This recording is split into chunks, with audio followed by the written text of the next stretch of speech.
Manisha case में legal expert बोले facts छिपाए जा रहे। मलिक ने कहा भिवानी पोस्टमार्टम में सलवार पर एग्रेशन के मार्क, मौके पर जहर की शीशी मिली क्या? जी हां, हरियाणा के भिवानी में लेडी टीचर मनीषा की मौत की थ्योरी लगातार सवालों के घेरे में है। अब रोहतक के सीनियर एडवोकेट प्रदीप मलिक ने इस पूरे मामले और पोस्टमार्टम रिपोर्ट पर सवाल खड़े किए हैं। उन्होंने अंदेशा जताया कि इस केस में पुलिस तथ्य छुपाने की कोशिश करती हुई दिखाई दे रही है। पोस्टमार्टम रिपोर्ट में कई पॉइंट्स ऐसे हैं जिनसे यह संदेश गहरा रहा है। साल 2015 में रोहतक में नेपाली युवती से दरिंदगी का चर्चित मामला हुआ था। उस मामले में एडवोकेट प्रदीप मलिक ने ही 7 दोषियों को कोर्ट से फांसी की सज़ा दिलवाने के लिए कानूनी लड़ाई लड़ी थी।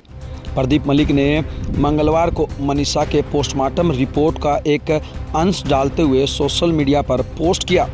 लिखा, मनीषा के भिवानी में हुए पोस्टमार्टम रिपोर्ट की ये लाइनें बताने के लिए काफ़ी हैं कि उसका शोषण हुआ और गला घोंट दिया गया था। बाद में जब एडवोकेट मलिक से बात की गई तो उन्होंने कहा कि मनीषा को न्याय दिलाने के लिए चल रहे धरने से जुड़े लोगों ने ही उन्हें पोस्टमार्टम रिपोर्ट उपलब्ध करवाई है। इससे लगता है कि केस को सुसाइड में कन्वर्ट करने का प्रयास किया जा रहा है। भिवानी व रोहतक की पोस्टमार्टम रिपोर्ट आपस में मेल नहीं खा रही, दोनों एक दूसरे से काफ़ी अलग है। उन्होंने कहा कि भिवानी अस्पताल की रिपोर्ट में मनीषा की सलवार पर एग्रेशन के मार्क मिले, जबकि रोहतक पीजीआई की रिपोर्ट में यह बात नहीं है। मौके से जहर की कोई शीशी भी मिली क्या? मनीषा गायब हुई 11 अगस्त को, 12 को मिसिंग रिपोर्ट दर्ज हुई और 13 को बॉडी मिली, जो 4:30 बजे से पहले ही सिविल अस्पताल भी पहुंच गई। एडवोकेट प्रदीप मलिक ने कहा कि मनीषा सुबह 8 बजे घर से निकली तो उसने इंसेक्टिसाइड की बोतल कब खरीदी, क्योंकि 8 बजे से पहले कोई दुकान तो खुलती नहीं। जहर खरीदने के बाद मनीषा किस समय घटनास्थल पर पहुंची?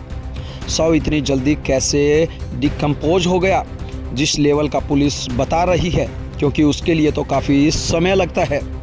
मनीषा ने जहर खाने के लिए ऐसी जगह क्यों चुनी जहां उसे 10 लोग देख सकते थे? एडवोकेट प्रदीप मलिक ने बताया कि भिवानी में हुए पोस्टमार्टम की रिपोर्ट में जिक्र है कि मनीषा की सलवार पर एग्रेशन के मार्क थे, उसका नाड़ा खुला हुआ था, अंडरवियर पर एग्रेशन के मार्क थे, स्टूल पास कर रखा था। अगर कोई जहर खाता है तो वह अपने कपड़े क्यों खोलेगा? ये सारी चीज़ें पीजीआई रोहतक में हुए दूसरे पोस्टमार्टम की रिपोर्ट में छुपाई गई। अगर वे पहली रिपोर्ट पढ़ लेते तो यह नहीं कहते कि सीमन नहीं मिला तो रेप नहीं हुआ। एडवोकेट ने आगे कहा कि जहां मनीषा ने कपड़े पहन रखे थे वहां कोई निशान नहीं है, जूती काफ़ी दूर पड़ी मिली, केवल चेहरे को ही क्यों खाया गया, गर्दन के हिस्से को ही क्यों काटा, बाकी जगह क्यों नहीं काटा? प्रदीप मलिक ने कहा कि घटनास्थल पर जहर या इंसेक्टिसाइड की कोई शीशी नहीं मिली, जहर खरीदने की कोई पर्ची नहीं मिली। अगर कोई चीज़ मिली तो फोरेंसिक टीम बताए कि उसे क्या कोई जहर की शीशी मिली है। जहर खाने के लिए क्या कोई पानी की बोतल घटनास्थल पर मिली है? मनीषा के सिवाय गर्दन के ऊपर के अन्य कोई ऑर्गन मिस नहीं है। एडवोकेट प्रदीप मलिक ने कहा कि जो नोट पुलिस दिखा रही है वह सुसाइड नोट नहीं है। उसमें यह कहीं नहीं लिखा कि मैं अपनी जान देने जा रही हूं। उसमें सिर्फ लिखा है कि मैं जा रही हूं। यह कहीं नहीं कहा कि मैं मरने जा रही हूं। इस मामले में बहुत सारी चीज़ों को छुपाया जा रहा है, दबाया जा रहा है। उस नोट में मनीषा की लिखावट ही नहीं है, उसमें पूरा झोल है। प्रदीप मलिक ने कहा कि रोहतक वाली पोस्टमार्टम रिपोर्ट में आया कि हाथ गलने लगे थे, जबकि वीडियो में उसके हाथ बिल्कुल ठीक है। भिवानी में जब पोस्टमार्टम किया गया होगा तो बॉडी को साफ किया गया होगा, जबकि पीजीआई की रिपोर्ट में है कि बॉडी मिट्टी से सनी हुई थी। रोहतक की पोस्टमार्टम रिपोर्ट कहती है कि उसके इंटरनल ऑर्गन गायब हैं, जबकि भिवानी वाली रिपोर्ट में है कि यूट्रस और ओवरी पूरा जांच के लिए भेजा है, बाकी ऑर्गन के टुकड़े लिए हैं। जब बाकी बॉडी पार्ट के टुकड़े लिए हैं तो रोहतक टीम कैसे कह रही है कि इंटरनल ऑर्गन नहीं थे? प्रदीप मलिक ने कहा कि जहां मनीषा की बॉडी मिली वहां टायरों के निशान, शराब की बोतल तो पड़ी है, लेकिन कहीं जानवर के पैरों के निशान नहीं मिले। पोस्टमार्टम रिपोर्ट में कहा गया कि शव के चेहरे, गर्दन जानवर ने खा रखे हैं तो उसके निशान कहीं नहीं मिले। कपड़ों पर भी किसी जानवर के पैरों के निशान नहीं है।